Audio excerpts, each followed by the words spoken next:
Hey guys, it's Tuesday, October 11th, and that means there's only 3 weeks until November 1st! 'Cause when a heart breaks, no it don't break even. So there's this project. It's called NaNoWriMo. I know at the very least, Claire and Megan have tried it in the past. Sydney and Miranda, I don't know about you, but you guys should all do it this year. For those not in the know, NaNoWriMo stands for National Novel Writing Month. In the month of November, you write a 50,000 word novel. I participated last year, I somehow managed to finish, I have no idea how, and it was honestly one of the most fun things I've ever done. The reason I hadn't talked about Nano yet is the rapidly approaching November 1st was terrifying to me until 2 days ago. See, until 2 days ago, I didn't know what I was gonna write about. Now, for some people, this isn't a problem. They have this wonderful ability to just, as it's called, write from the hip, and they can just sit down and write a story. I can't do that.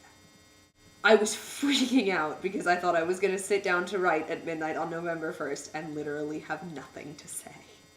But now I have my idea, and I'm super stoked because now I get to be excited for Nano instead of being terrified. That means I have 3 weeks to fine-tune my idea, get all the little nuances sorted out, develop my characters, inevitably fall in love with one of them, and then kill that character off because that's the way my novels roll.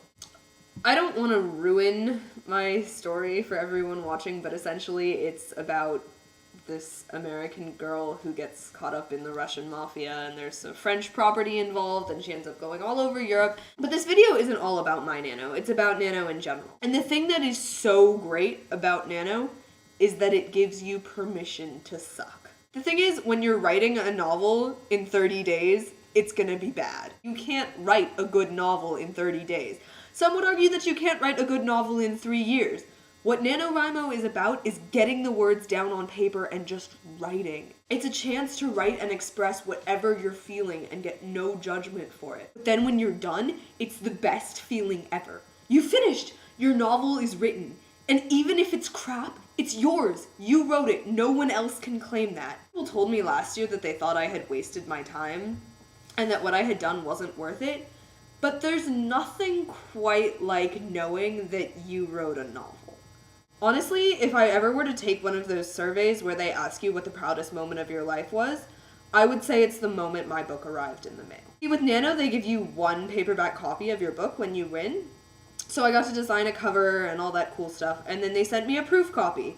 And the day that proof came in the mail, I think I would have to say that was the proudest day of my life. So even though Nano doesn't have any concrete rewards, it's probably the most rewarding thing I've ever done, and I'm super stoked to try again this year. Basically, what I've found lately is that it's really hard for me to sit down and write because I'm afraid of the quality of my work. But with Nano, you don't have to worry about the quality of your work, because the quality isn't what matters. It's all about the quantity. And if you can get to 50,000, hey, you wrote 50,000 more words than everyone else. So guys, mediocre teenagers, everyone watching, and especially my friends, I challenge you all to do NaNoWriMo this year. I know a lot of you have college apps, sports, plays, other stuff, but Nano is all about finding the time to just sit down and write. It's about expressing the deepest corners of your soul and receiving no judgment for it. It's about you, it's about the computer, and it's about the words. So guys, let's do it. NaNoWriMo 2011, here we come. Megan, I'll see you tomorrow. What am I supposed to do when the best part of me was always you? This is my winner's shirt from last year. It's pretty cool.